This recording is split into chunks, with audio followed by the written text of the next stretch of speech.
മാലിന്യ സംസ്കരണം ഒരു കീറാമുട്ടിയാണ്. തിരുവനന്തപുരം നഗരത്തിൽ പ്രത്യേകിച്ചും.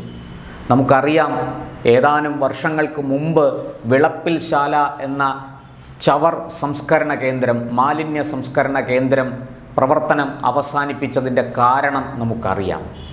ഇപ്പോഴിതാ നമ്മുടെ നഗരത്തിൻ്റെ വടക്കേ സോണിൽ ഏതാണ്ട് നമുക്ക് ഈ ശ്രീകാര്യം സോൺ എന്ന് പറയുന്ന ആ പ്രദേശത്ത് പോങ്ങമൂടിന് അടുത്ത്, പോങ്ങമൂട് നിന്ന് പ്രശാന്ത് നഗറിലേക്ക് പോകുന്ന വഴിയിൽ നഗരസഭ, മുൻ നഗരസഭ എന്ന് പറയുന്നതാകും ശരി, കഴിഞ്ഞ മേയർ ആര്യ രാജേന്ദ്രൻ്റെ നേതൃത്വത്തിലുള്ള ഭരണസമിതി ആവിഷ്കരിച്ച ഒരു ചവർ മാലിന്യ ശേഖരണ കേന്ദ്രം ഉണ്ട്. അതിൻ്റെ പണി ഒട്ടുമുക്കാലും തീർന്നിരിക്കുകയാണ്. പ്രദേശവാസികൾ വലിയ ആശങ്കയിലാണ്. കഴിഞ്ഞ ഭരണസമിതി പ്രദേശവാസികളുടെ സർവ്വ എതിർപ്പുകളെയും അവഗണിച്ചുകൊണ്ട് മുന്നോട്ട് പോവുകയായിരുന്നു. വളരെ രഹസ്യമായിട്ടാണ് ഇതിൻ്റെ നിർമ്മാണം നടത്തിയത്. അതായത് ശ്രീകാര്യത്തെ ഈ സോണൽ ഓഫീസിന് പുറകിൽ പെട്ടെന്ന് ആരുടെയും ശ്രദ്ധയിൽപ്പെടാത്ത വിധം, അത് നമ്മുടെ ഈ പോങ്ങമൂട് നിന്ന് പ്രശാന്ത് നഗറിലേക്ക് പോകുന്ന റോഡാണ്. അത് കയറി ഏതാണ്ട് ഒരു 100-150 മീറ്റർ വരണ്ട, ഒരു അല്പദൂരം ഉള്ളിലേക്ക് വരുമ്പോൾ വലതുവശത്താണ് നഗരസഭയുടെ സോണൽ ഓഫീസ് സ്ഥിതി ചെയ്യുന്നത്.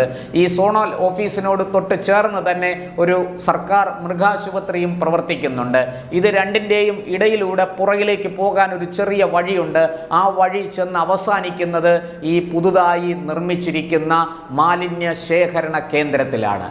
അതായത് ഈ പ്രദേശത്തുള്ള, ഈ സോണിന് കീഴിൽ വരുന്ന ആ വാർഡുകളിലെ ജൈവ മാലിന്യങ്ങൾ ശേഖരിച്ചു കൊണ്ടുവന്ന് ഇവിടെ സൂക്ഷിക്കും. ഇവിടെ നിന്ന് വലിയ വലിയ ട്രക്കുകളിൽ കയറ്റി അത് സംസ്കരണ കേന്ദ്രങ്ങളിലേക്ക് കൊണ്ടുപോകും. എന്തായാലും പ്രദേശവാസികൾക്ക് തീരാ തലവേദനയാകുമെന്ന് തീർച്ചയാണ്. കാരണം ഇങ്ങനെ ശേഖരിക്കുന്ന മാലിന്യം എത്ര ദിവസം കൂടുമ്പോഴാണ് ഇവിടെ നിന്ന് മാറ്റുന്നതെന്ന് പറയാൻ കഴിയില്ല. അത്രയും ദിവസം ഇതിൻ്റെ ഈ അസഹ്യമായ ദുർഗന്ധം സഹിച്ചുകൊണ്ട് ഇതിൽ നിന്ന് ഉണ്ടാകുന്ന മറ്റ് മാലിന്യ പ്രശ്നങ്ങൾ, പകർച്ചവ്യാധികൾ പോലെയുള്ളവ ഒക്കെ സഹിച്ചുകൊണ്ട് പ്രദേശവാസികൾ ജീവിക്കേണ്ട ഒരു ഗതികേടിലേക്ക്, അങ്ങനെ ഒരു സാഹചര്യത്തിലേക്ക് മുൻ നഗരസഭ എത്തിച്ചിരിക്കുകയാണ്. CPM ഭരിച്ചിരുന്ന മേയർ ആര്യ രാജേന്ദ്രൻ്റെ നേതൃത്വത്തിലുള്ള ഭരണസമിതി ഭരിച്ചിരുന്ന കാലത്താണ് അതീവ രഹസ്യമായി ജനങ്ങളുടെ കണ്ണിൽ, പ്രദേശവാസികളുടെ കണ്ണിൽ പൊടിയിട്ടുകൊണ്ട് ഇത്തരത്തിലൊരു മാലിന്യ ശേഖരണ കേന്ദ്രം, ഇതൊരു മാലിന്യ സംസ്കരണ കേന്ദ്രമല്ല, മറിച്ച് മാലിന്യ ശേഖരണ കേന്ദ്രമാണ്. അതിൻ്റെ ദൃശ്യങ്ങൾ ഞാൻ ഇതോടൊപ്പം പുറത്തുവിടുകയാണ്. ഭാരത് ലൈവിന് മാത്രമാണ് ഇതിൻ്റെ ദൃശ്യങ്ങൾ കിട്ടിയിരിക്കുന്നത്. ദയവായി പ്രേക്ഷകർ ഇത് കാണുക. ഒരു നഗരത്തെ, അല്ലെങ്കിൽ ഒരു നഗരത്തിലെ ഒരു റെസിഡൻഷ്യൽ ഏരിയയെ എങ്ങനെയാണ് ഈ നഗരസഭ നശിപ്പിക്കുന്നത് എന്ന് നമുക്ക്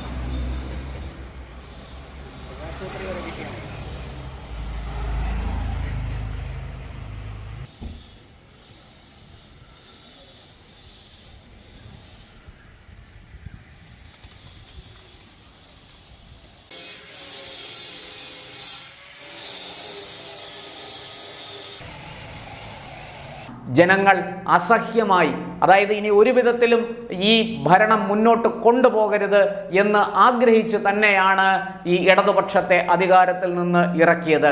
ഇപ്പോൾ പുതുതായി അധികാരമേറ്റ BJPയുടെ മേയർ VV രാജേഷിലും കൗൺസിലർമാരിലും പ്രതീക്ഷ വച്ചിരിക്കുകയാണ് പ്രദേശവാസികൾ. അവർ നിവേദനങ്ങളുമായിട്ട് നഗരസഭയിൽ കയറി ഇറങ്ങുന്നു. ഈ ചവർ ശേഖരണ കേന്ദ്രം, മാലിന്യ ശേഖരണ കേന്ദ്രം ദയവായി ഇവിടെ നിന്ന് മാറ്റണം, ഇവിടെ ഇത് ആരംഭിക്കരുത്, പ്രവർത്തിപ്പിക്കരുത് എന്നാണ് അവരുടെ ആവശ്യം. കാരണം നാലുപാടും ജനങ്ങൾ തിങ്ങിപ്പാർക്കുന്ന ഒരു പ്രദേശത്ത് ഇത്തരത്തിലൊരു മാലിന്യ ശേഖരണ കേന്ദ്രം വന്നാൽ ഉണ്ടാകുന്ന ബുദ്ധിമുട്ടുകൾ എന്താണെന്ന് നമുക്ക് ചിന്തിക്കാവുന്നതേ ഉള്ളൂ. അവിടുത്തെ വായു, ജലം ഒക്കെ മലിനമായി തീരും. അസഹ്യമായ ദുർഗന്ധം, പകർച്ചവ്യാധികൾ പടർന്നു പിടിച്ചുകൊണ്ടേയിരിക്കും. ഇതെല്ലാം മനസ്സിലാക്കിയിട്ടും മുൻ നഗരസഭ എന്തിനാണ് ഇങ്ങനെ ഒരു നീക്കം നടത്തിയത് എന്ന് മാത്രം മനസ്സിലാകുന്നില്ല. വലിയ രീതിയിൽ അവിടെ നിർമ്മാണ പ്രവർത്തനങ്ങൾ ഏതാണ്ട് അന്ത്യത്തോടടുക്കുകയാണ്. കഴിഞ്ഞ ഭരണസമിതി ഒരല്പം കൂടി സമയം കിട്ടിയിരുന്നെങ്കിൽ ഈ നിർമ്മാണം പൂർത്തിയാക്കി ഇതിൻ്റെ ഉദ്ഘാടനം നിർവഹിച്ചേനെ. ഈ പുതിയ ഭരണസമിതി BJPയുടേതായിരിക്കും എന്ന് അവർ ഒട്ടും തന്നെ നനച്ചിരുന്നില്ല. എന്തായാലും ജനം കൃത്യമായി ചെയ്യേണ്ടത് സമയത്ത് ചെയ്തു. അതുകൊണ്ട് ഇടതുപക്ഷത്തിന് ഭരണത്തിൽ നിന്ന് താഴെ ഇറങ്ങേണ്ടി വന്നു. ഇപ്പോഴിതാ BJPയുടെ ഭരണസമിതിയാണ് വന്നിരിക്കുന്നത്. ആ BJPയുടെ ഭരണസമിതിയെയും മേയറെയും ഇവിടുത്തെ പ്രദേശവാസികൾ, ഈ സോണിന് കീഴിലുള്ള പ്രദേശവാസികൾ, പ്രത്യേകിച്ചും ഈ റോഡിൽ ഇതിന് ചുറ്റും താമസിക്കുന്ന ആൾക്കാർ നിവേദനവുമായി സമീപിച്ചിട്ടുണ്ട്. ഈ ദ്രോഹം ഞങ്ങളോട് ചെയ്യരുതേ എന്ന അപേക്ഷയുമായിട്ടാണ് അവർ എത്തിയിരിക്കുന്നത്. ഇതിൻ്റെ ദൃശ്യങ്ങൾ കണ്ടു കഴിഞ്ഞല്ലോ. ഈ ദൃശ്യങ്ങൾ നമുക്ക് പറഞ്ഞു തരുന്നത് വളരെ ആസൂത്രിതമായി, വളരെ സംഘടിതമായി ഈ മാലിന്യ ശേഖരണ കേന്ദ്രം അതീവ രഹസ്യമായി ഇവിടെ നിർമ്മിക്കുകയായിരുന്നു എന്നാണ്. എന്തായാലും ഇത്തരത്തിലൊരു മാലിന്യ ശേഖരണ കേന്ദ്രം ഇവിടെ കൊണ്ടുവരുന്നതിലൂടെ ഈ പ്രദേശത്തെ ജനങ്ങളുടെ സ്വൈര ജീവിതം താറുമാറാക്കാനാണ് നഗരസഭ ഉദ്ദേശിച്ചത് എന്ന് മനസ്സിലാക്കാം. ഇനി പ്രതീക്ഷ ഈ BJPയുടെ ഭരണസമിതിയിലാണ്, മേയർ VV രാജേഷിലാണ്, നിലവിൽ ഇവിടെ ജയിച്ചു വന്നിരിക്കുന്ന കൗൺസിലർമാരിലാണ്. BJPയുടെ കൗൺസിലർമാരാണ് ഇവിടെ ഏറിയ കൂറും ജയിച്ചിരിക്കുന്നത്. അതുകൊണ്ട് തന്നെ ജനങ്ങൾ വലിയ പ്രതീക്ഷ അർപ്പിക്കുന്നു. ഞങ്ങൾക്ക് ദ്രോഹകരമായ ഒരു നടപടി ഈ കൗൺസിലർമാരുടെ ഭാഗത്തു നിന്ന് ഈ നഗരസഭ ഭരിക്കുന്ന ഭരണസമിതിയുടെ ഭാഗത്ത് നിന്ന് ഉണ്ടാകില്ല എന്നാണ് അവർ കരുതുന്നത്, അവർ പ്രതീക്ഷിക്കുന്നത്. എന്തായാലും നമുക്ക് ആ ദൃശ്യങ്ങൾ ഒന്നുകൂടി കാണാം.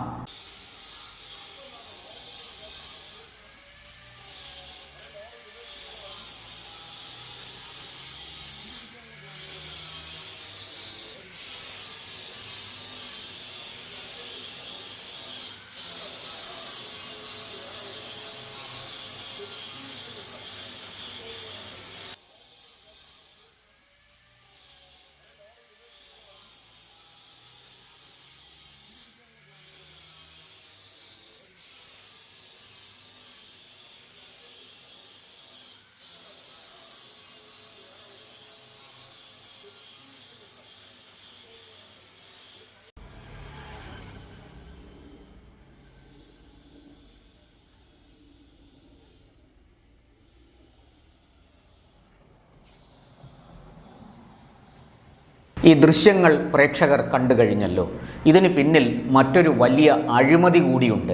ആ അഴിമതിയുടെ കഥ കൂടി പ്രേക്ഷകർ അറിയണം. കാരണം ഈ മൃഗാശുപത്രിയുടെയും സോണൽ ഓഫീസിൻ്റെയും ഇടയിൽ കൂടി ഒരു കൊച്ചു ഓട്ടോറിക്ഷയ്ക്ക് കടന്നു പോകാവുന്ന വഴി മാത്രമേ ഉള്ളൂ. ഈ ചവർ ശേഖരണ കേന്ദ്രത്തിലേക്ക് വലിയ ട്രക്കുകൾ കടന്നു ചെല്ലണമെങ്കിൽ മൃഗാശുപത്രിയുടെ ഒരു ഭാഗവും അതുപോലെ സോണൽ ഓഫീസിൻ്റെ മറ്റൊരു ഭാഗവും ഇടിക്കണം. അതുമാത്രമല്ല, ഏതാനും മാസങ്ങൾക്ക് മുമ്പാണ് ലക്ഷക്കണക്കിന് രൂപ ചെലവഴിച്ച് ഈ സോണൽ ഓഫീസിൻ്റെ ഗേറ്റ് വലിയ രീതിയിൽ മോടി പിടിപ്പിച്ച് ഒരു ആർച്ചൊക്കെ നിർമ്മിച്ചത്. അത് ഉൾപ്പെടെ ഇടിക്കേണ്ടി വരും. എന്തിനാണ് ഈ മാസങ്ങൾക്ക് മുമ്പ് നിർമ്മിച്ച ഈ ഒരു കവാടം, ഈ ആർച്ച്, ഈ വലിയ ഒരു കവാടം എന്തിനാണ്, മനോഹരമായ കവാടം എന്തിനാണ് ഇടിക്കുന്നത് എന്ന ചോദ്യത്തിന് മുൻ നഗരസഭയ്ക്ക് ഉത്തരമില്ലായിരുന്നു. വലിയ അഴിമതി ഇതിൻ്റെ പുറകിൽ നടന്നിട്ടുണ്ടെന്നാണ് പ്രദേശവാസികൾ ആരോപിക്കുന്നത്. പുതിയ ഭരണസമിതിയുടെ ശ്രദ്ധ അവർ ഇക്കാര്യത്തിൽ ക്ഷണിക്കുകയാണ്. ഇതിനെക്കുറിച്ചും തീർച്ചയായിട്ടും അന്വേഷണം നടത്തണം. മേയർ VV രാജേഷ് ഈ സ്ഥലം സന്ദർശിക്കണം. കുറ്റക്കാരെ കണ്ടെത്തി ഉചിതമായ ശിക്ഷാ നടപടികൾ സ്വീകരിക്കാൻ തയ്യാറാകണം എന്നാണ് പ്രദേശവാസികൾ ആവശ്യപ്പെടുന്നത്. ഈ പറഞ്ഞതുപോലെ ഈ മൃഗാശുപത്രിയുടെ ഒരു ഭാഗവും ഈ സോണൽ ഓഫീസിൻ്റെ മറ്റൊരു ഭാഗവും ഇടിച്ച് ഈ മതിലൊക്കെ തകർത്ത് ഈ ആർച്ച് ഉൾപ്പെടെ തകർത്ത് പുതിയ നിർമ്മിതികൾ വേണ്ടി വരും. അവിടെ കൂടി ഒരു വലിയ റോഡ് അകത്തേക്ക് നിർമ്മിക്കാനാണ് ഇവർ പദ്ധതി ഇട്ടിരിക്കുന്നത്. ഇത് അഴിമതി അല്ലെങ്കിൽ മറ്റെന്താണ്? ഒരു നിർമ്മാണം നടത്തി മാസങ്ങൾക്കുള്ളിൽ, അതും മനോഹരമായ ലക്ഷങ്ങൾ ചെലവഴിച്ച് നിർമ്മാണം നടത്തിയിട്ട് മാസങ്ങൾക്കുള്ളിൽ അത് ഇടിച്ചിട്ട് അവിടെ പുതിയതായി മറ്റു ചില നിർമ്മിതികൾ കൊണ്ടുവരിക. ഈ മാസ്റ്റർ പ്ലാനാണ് കഴിഞ്ഞ ഭരണസമിതി അംഗീകരിച്ചിരുന്നത്. ദയവായി ഈ മാസ്റ്റർ പ്ലാനുമായിട്ട് മുന്നോട്ട് പോകരുതെന്നാണ് പുതിയ ഭരണസമിതിയോട് പ്രദേശത്തെ ജനങ്ങൾക്ക് അപേക്ഷിക്കാനുള്ളത്. അവർ പുതിയ ഭരണസമിതിയെ വലിയ പ്രതീക്ഷ പ്രതീക്ഷയോടെയാണ് നോക്കിക്കാണുന്നത്. നഗരവാസികളുടെ, നഗരത്തിൽ വസിക്കുന്ന ജനങ്ങളുടെ പണം ദൂർത്തടിക്കാതെ ജനങ്ങൾക്ക് സ്വൈരജീവിതം ഉറപ്പുവരുത്തിക്കൊണ്ട് മുന്നോട്ട് പോകുന്ന ഒരു നഗരഭരണമാണ് അവർ ആഗ്രഹിക്കുന്നത്. അതിനാണ് അവർ BJPയെ വിജയിപ്പിച്ചതും. ഇക്കാര്യത്തിൽ മേയറുടെയും ഇപ്പോഴിതാ ഡെപ്യൂട്ടി മേയറും സ്റ്റാൻഡിംഗ് കൗൺസിലർമാരും എല്ലാം വന്നു കഴിഞ്ഞു. ഇനി എല്ലാവരുടെയും അടിയന്തര ശ്രദ്ധ ഇക്കാര്യത്തിൽ പതിയണം. എത്രയും വേഗത്തിൽ നടപടികൾ വേണം. ഈ ചവർ ശേഖരണ കേന്ദ്രം ഇവിടെ നിർമ്മിച്ച ഈ നിർമ്മിതി ഉൾപ്പെടെയുള്ള കാര്യങ്ങൾ നിർത്തിവെച്ച് ഇതിനെക്കുറിച്ച് സമഗ്രമായ അന്വേഷണം വേണം എന്നാണ് പ്രദേശവാസികൾ ആവശ്യപ്പെടുന്നത്.